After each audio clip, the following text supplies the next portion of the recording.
কত সম্মানিত দিনী ভাই। আব্বু ইনকাম করতে পারেন এটা বড় কথা নয়, আব্বু বেঁচে থাকাটা হচ্ছে সবথেকে বড় কথা। আব্বু ইনকাম না করুক তবুও মাথাতে একবার হাত দিয়ে বলবে, বৈকাল বেলা যখন কাজ থেকে আসবেন তখন আপনার আব্বা হাত দিয়ে আপনার আম্মু বলবে, বেটা ভাত খেয়েছো বেটা, এই মূল কথা বলো। খুব কষ্ট লাগে।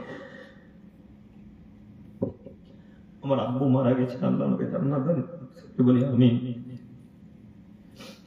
এই যে গভীর রাত 4 মাস 5 মাস থেকে বাইরে প্রোগ্রাম করেই যায়, বাড়িতে কোনোদিন ঘুমাতে পারি না। 5 মাসের টানা প্রোগ্রাম চলছে। কোনোদিন যখন রাত্রে বাড়ি যাই তো সর্বপ্রথম যিনি দরজাটা খুলতে উঠেন তিনি হলেন মা। মা যে কত জেগে থাকে আমার জন্য আল্লাহ জানে।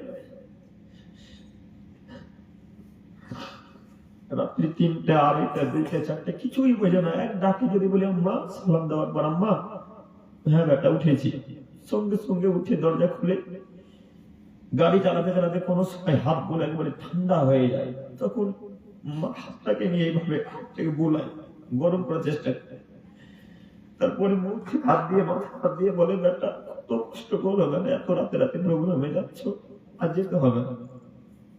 একদম মা, আপনার স্ত্রী একদিন বলবে না যে এত ঠান্ডাতে কিভাবে এলেন আপনি। তার নাম মা। এই মাকে কিভাবে গালি দেয়,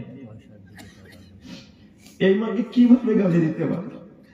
আপনি বাইরে রাজমিস্ত্রি কাজ করছেন, স্ত্রীতে জিজ্ঞাসা করবে কাজ করেছ, আর মা সর্বপ্রথম জিজ্ঞাসা করবে বেটা ভাত খেয়েছ। এটা হলো মা।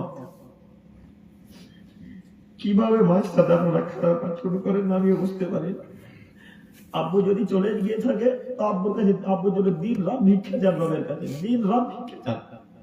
মা যদি ইহকাল ছেড়ে চলে যায় দিন রাত বলেন, আল্লাহ বলছেন আদমের ছেলে মেয়ে তোমরা পিতা মাতার জন্য বলো, রব্বির হামহুমা কামা রাব্বায়ানি সগীরা, রব্বির হামহুমা কামা রাব্বায়ানি সগীরা। বারবার বলো পিতা মাতার জন্য যে আল্লাহ আমার পিতা মাতা আমাকে যে অবস্থাতে রেখেছিলেন, যেভাবে আমাকে লালন পালন করেছেন বাল্য অবস্থায়, আল্লাহ সেভাবে তুমি আমার পিতা মাতাকে রেখো, আল্লাহ তুমি আমার পিতা মাতাকে কষ্ট দিও না।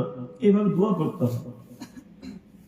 একদিন তো দোয়া করতে চাই না, শুধু পিতা মাতাকে লাথি মারছেন। আবারও দিনী ভাইদের উদ্দেশ্যে বলি, আপনাদের উদ্দেশ্যে বলতে চাইছি, পিতা মাতাকে মূল্যায়ন করুন, পিতা মাতার সাথে ভালো আচরণ করার চেষ্টা করুন, পিতা মাতার সাথে ভালো ব্যবহার করুন। আব্বা খুব বড় একটা নিয়ামত।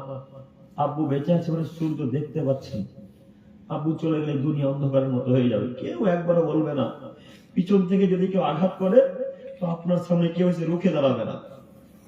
বাপের যদি 2 পা নাও চলে তবুও বলবে, বেটা কে মেরেছে তোকে?